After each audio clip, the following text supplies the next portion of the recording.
Hello everyone. These are very unusual times that we find ourselves in.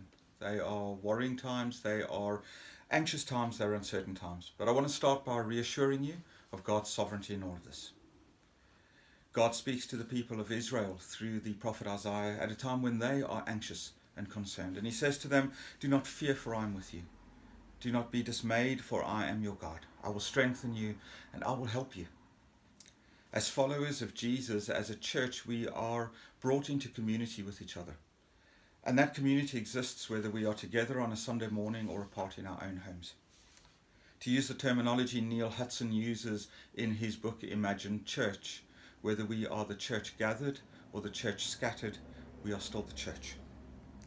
And so even though we might not be the gathered church for an unknown period of time, we will continue to live out our community together in familiar, if somewhat slightly different ways.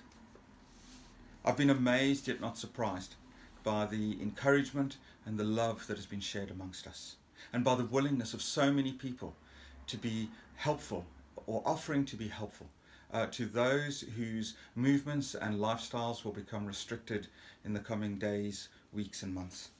And helpful also to me as I try to minister to you in these difficult and unprecedented times.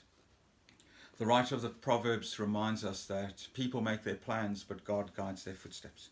So I just want to make you aware of some of the plans going forward from here, being aware that this is a completely fluid situation, that things change rapidly, but trusting that God will guide us in where we place our next footstep. We're also fortunate in the Methodist Church to have the leadership of the President, the Secretary of Conference, our District Superintendents and the Director of Ministry, who are prayerfully leading and guiding us in the weeks that lie ahead. It's at times like this that we appreciate the online world, because it is this, along with our telephones, that will help us to stay in touch with each other, encourage each other, and care for each other.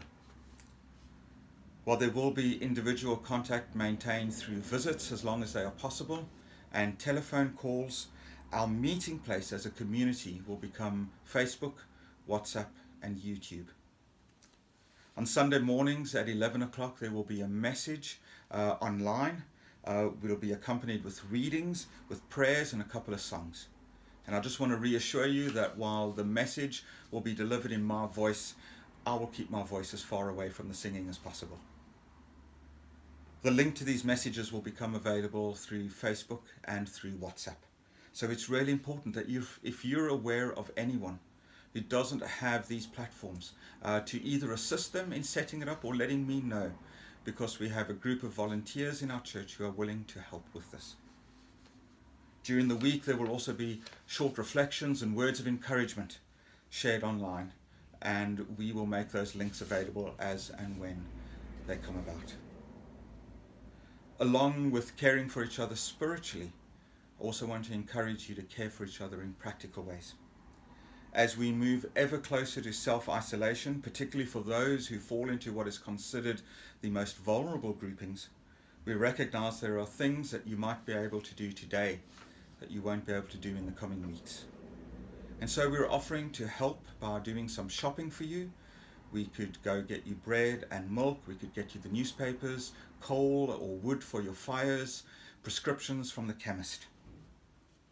Also realize that while you're sitting in your homes, there will be times when you have read all the books, where you've completed all the jigsaw puzzles, where you've just got tired of watching the TV.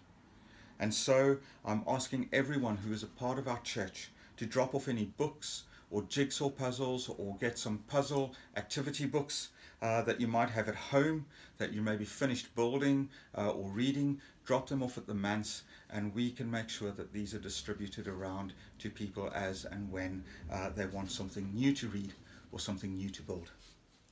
And with the announcement yesterday of the imminent closure of schools, can you include children's puzzles and children's books in this too? If you have any to share but you are already self-isolating, let me know and I can come and collect these from your doorstep. There might be other ways that we can help you, or perhaps you want to help in ways that we haven't thought of yet. So let's keep the lines of communication open between us.